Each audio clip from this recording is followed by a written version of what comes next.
A Very Brief History of Capitalism, Empire, and the Yellow Peril. You can find this in both written and podcast forms at davidrovitz.com/thisweek, as well as on Substack and on Patreon. Unlike the propagandists that publish most of the textbooks that we brainwash our children with in the U.S., reality-based historians have oft observed that the history of civilization is a history of the ongoing conflict between the haves and the have-nots, the rich and the poor, the ruling class, and those they would like to rule.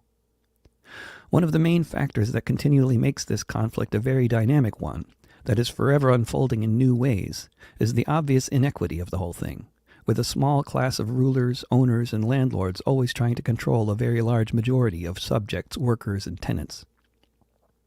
In order to maintain such a state of constant inequality, particularly in severely unequal societies/empires like the United States, strategies of divide and rule are always in play, whether we're talking about maintaining domestic tranquility or running the global American empire.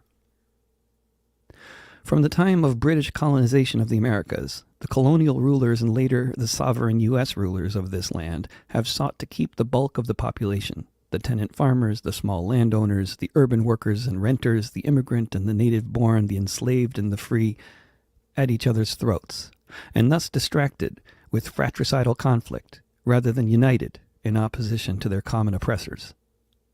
The ways society is divided, and the ways the rulers seek to exploit those divisions, locally and globally, evolves over time, just as other things evolve, such as technology and different forms of organization, such as corporations, unions, parliaments, and developments such as the massive U.S. military-industrial complex.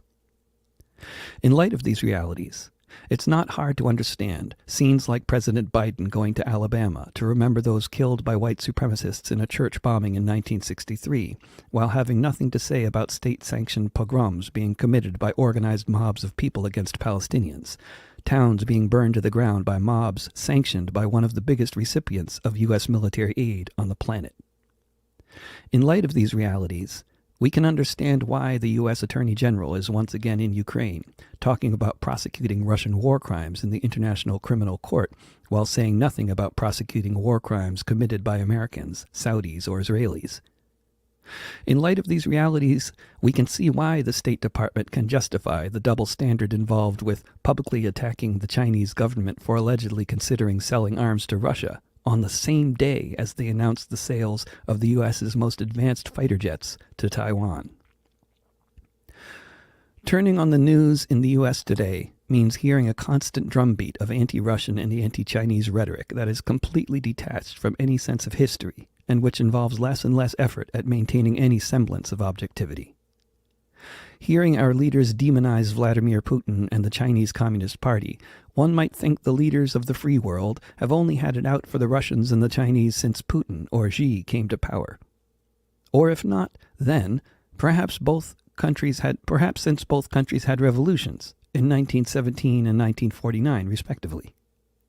The historical reality is far more insidious.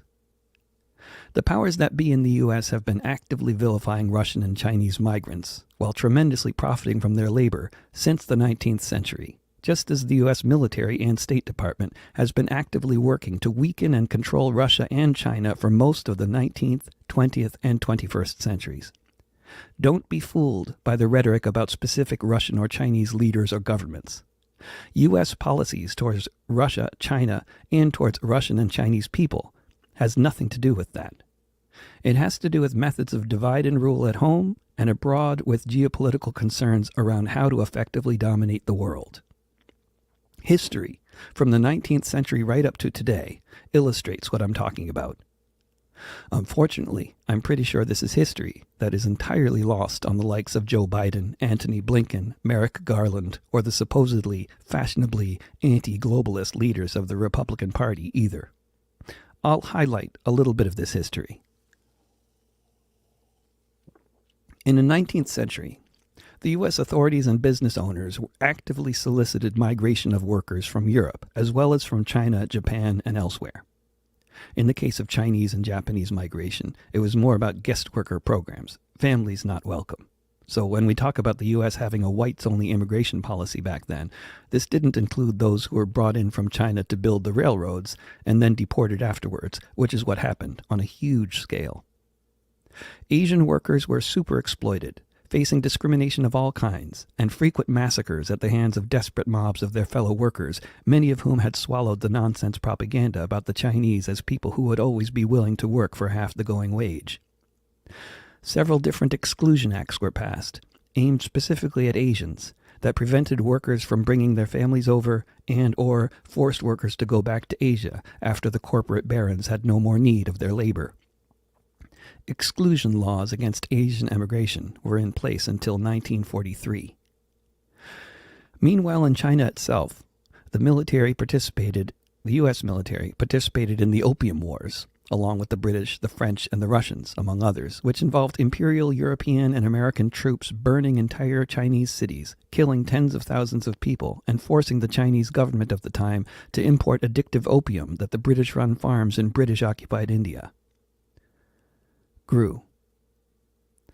This invasion, which forced China to open the gates to what became a nationwide epidemic of opium addiction, is what the British and the American authorities referred to as the opening of China to free trade. The deadly opium wars were known as trade wars. On the East Coast in particular, as the U.S. was flooded with migrants from Ireland to Russia and most everywhere in between throughout the 19th century, actively solicited by the kingpins of American industry, those migrating from Eastern and Southern Europe in particular developed a reputation for being especially subversive.